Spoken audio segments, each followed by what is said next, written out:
telling me now?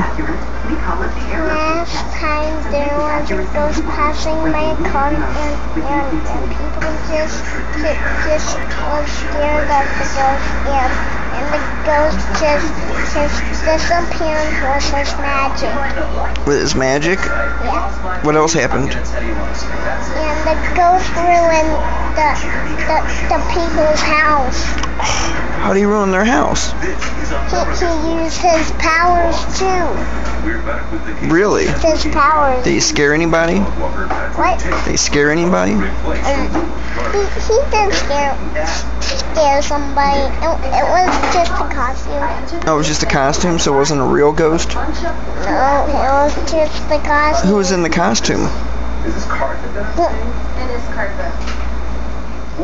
Sometimes monsters are superheroes, and sometimes monsters have monster powers.